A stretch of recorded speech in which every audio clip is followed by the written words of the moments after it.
Hello and welcome to the Daily Aus. I'm Lucy Tassell. I'm Billi FitzSimons. On Monday, Hamas released the 20 living hostages it took 2 years ago, and Israel released almost 2,000 Palestinian prisoners and detainees. Speaking to media on a flight to Israel that day, US President Donald Trump said this. The war is over, okay? You understand that? In today's episode, we'll walk you through the events of Monday and explain what we know about the next steps. So, Lucy, a lot happened on Monday. We had Hamas releasing the 20 living remaining hostages. Mm-hmm. We had Israel also releasing almost 2,000 prisoners and detainees. Yeah. And Trump spoke at Israel's parliament, which is called the Knesset. Yeah. Let's go through each of those one by one. Yeah. So we'll start kind of in chronological order. The first event of those was the release of the hostages. So that happened in 2 batches.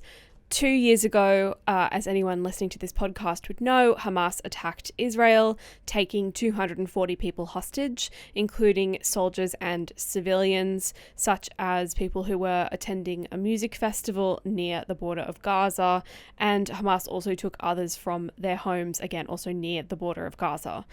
Many hostages, both living and dead, were released or rescued by Israeli forces over the last 2 years. Those kind of releases happened in previous pauses in hostilities, such as in January. That meant that by Monday there were 48 still in Gaza. 20, we have now confirmed, were alive. So then that means that there are 28 who have died whilst being held captive. What do we know about those people? We know that Hamas is meant to release their remains to the Red Cross, which has been facilitating these hostage transfers, who will then give them to the IDF for identification. At the time of recording, Hamas has returned 4, and earlier this week, a spokesperson for Israeli Prime Minister Benjamin Netanyahu said that if Hamas can't locate the remains of any hostages, this spokesperson said an international body will be set up to find their remains. But back to Monday and to the living hostages, it started really a little after 4 p.m. Sydney time. Hamas released 7 living hostages to the Red Cross, who picked them up in Gaza and took them to the IDF's custody. And around this time, some of the other 13 hostages were able to video call their families. The Red Cross took this first group of hostages, as I said, to the IDF, who then took them from there to reunite with their families and receive urgent medical treatment. And then the same process was repeated with the remaining 13 hostages about 3 hours later. Once all of those hostages were across the border into Israel, Israeli forces began moving prisoners and detainees from jails in buses out of the country. So those are the Palestinian prisoners and detainees who are being held by Israel. Yeah. One question that I have had people ask me is, what is the difference between prisoners and detainees? Yeah. And it's a really good question because it's not something that, if we were talking about, people in jail here in Australia, we wouldn't be using that distinction. Yeah. Why are we using that distinction here? The distinction is how these people ended up in Israeli jails. Right. So of the 2,000 people released after the hostages, 250 were people on life sentences, including people convicted of murder or planning and executing terror attacks. So these people have been charged with a crime, tried for a crime, and sentenced. But the majority of the group, the other 1,700, were people Israel detained after the 7th of October 2023. The majority of those, I would say, after 7 October. And the wording of the US-led peace plan was that Israel needed to release, quote, all women and children detained in that context. And detained here means taken into custody. Both the UN Human Rights Office and Israeli human rights group FitzSimons have found Israeli authorities have detained thousands of Palestinians indefinitely without laying charges, without holding a trial.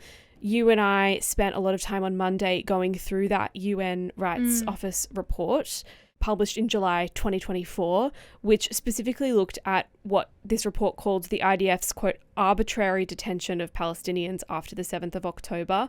The UN found the IDF took Palestinians, quote, into custody while they were sheltering in place or passing through checkpoints while being displaced within Gaza. As we know, over the last 2 years, there have been many different movement and displacement orders. Right. So just to recap, when we say prisoners, they are people who have been tried and are now in prison because of that. And then when we say detainees, those are people who broadly were arbitrarily detained by Israel, when they were fleeing Gaza or something like that. And that is the overwhelming majority of the nearly 2,000 people who were released on Monday. Yes. Got it. And so where were they taken when they were released on Monday? So some were taken to the West Bank, which is considered part of the occupied Palestinian territories under international law.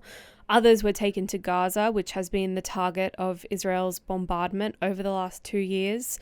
The prisoners and detainees taken to Gaza join thousands of Palestinians moving through Gaza, going back to where they once lived.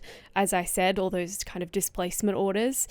Back in April, so a few months ago now, the UN estimated Israel's bombing has damaged, if not destroyed, more than 90% of all residences in Gaza. So that's just residences, just homes.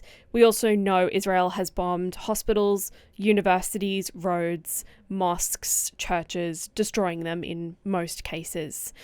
And that sort of takes me to the third point in our chronology. We've now touched on hostages, we've touched on prisoners and detainees. The third thing I said we were going to talk about was Trump's speech to the Knesset. And I bring this up because he actually specifically mentioned rebuilding Gaza. I want to thank the Arab and Muslim nations for their commitment that they've made to support a safe rebuilding of Gaza and beyond. I have many Arab countries, very wealthy countries, that came up and said, we'll put up tremendous amounts of money to get rebuild Gaza, and I think that's going to happen. Those comments align with what we know Trump said a few other times also on Monday, which is that the war is over. Those are his words.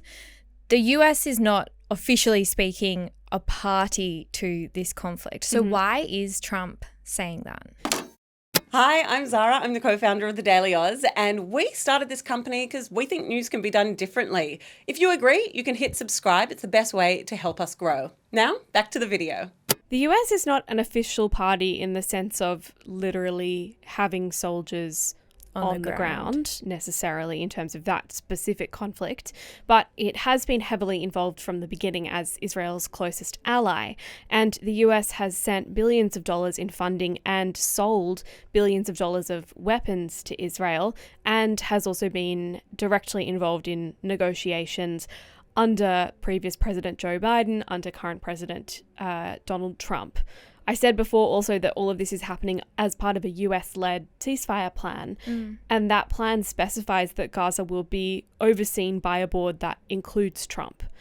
There's also the aspect that we've talked about many times now on this podcast. Trump openly is seeking the Nobel Peace Prize and has been nominated by Netanyahu for the 2026 prize. So he has a motivation for saying the war is over under his plan. He's saying the war is over because I need there to be peace. It's interesting, the conversation about the Nobel Peace Prize. I've also heard Australia's Foreign Minister Penny Wong saying that she actually does believe that Donald Trump should be eligible and could indeed receive it because of his efforts in negotiating this plan. But that's a whole other thing. One thing that I want to touch on is the fact that we have heard that this is just the first phase. Yeah. But from my understanding, we don't know what the second phase of this specific plan looks like. So what do we know about what happens next? I wish I could give you more details. Certainly we have covered we have covered the points that Trump is trying to make happen on a previous episode, which we'll link in the show notes. The next immediate step that has already taken place is that a group of world leaders met in Egypt to discuss what happens next for Gaza. People like Trump attended, French President Emmanuel Macron, Mahmoud Abbas, who leads the Palestinian Authority. Now, the authority governs parts of the West Bank and is meant eventually to take governance of the entire state of Palestine, including Gaza. Abbas's attendance was confirmed on Monday, so later than the other world leaders. And there was an announcement that Netanyahu would attend too, but then that was actually very quickly withdrawn because of a religious holiday around this time. So I should also note that Hamas did not send representatives. So Israel and Hamas were not represented at these peace talks. This Egypt summit was pretty short. Trump actually has already headed back to the US at the time of recording. It was accompanied by a lot of meetings on the side. And I would say the main thing that came out of it was that Trump and the leaders of Egypt, Turkey, and Qatar, all of whom have been involved in ceasefire negotiations, signed a document. This document essentially says these countries commit to pursuing peace long term, but it doesn't have a lot of specifics. Trump also, again in a speech, committed to rebuilding Gaza, but he refused to commit to a two-state solution with a state of Israel and a state of Palestine, as other countries, including Australia, have. And he said negotiations had begun on this second phase, but as I said, I wish I had more details, but he did not go into those details. This document that was published did not have a lot of details. This summit is already over. That's interesting. I didn't realize that the Egypt summit is already over. I also had a perception, I don't know how, that it was going to be long, but it turns out it really wasn't. Yeah. All we really know now is that Trump says he's seeking a lasting peace, but we don't know how that will look. We don't know what the next phase of negotiations really will involve, and there are still a lot of questions unanswered. I hate to leave the listeners with so many open questions, but I've really told you all that we can say. Okay, so basically just to recap exactly where we are, we know that all living hostages have now been released by Hamas. We also know that the Palestinian prisoners and detainees have been released by Israel, and we also know that Israel has withdrawn to an agreed upon line, that's the official wording, in Gaza. In terms of what is next, we don't know. We don't know. There's a lot of things still to be negotiated, such as Hamas disarming, which is what Israel is calling for. Whether or not that will actually happen, still to be determined.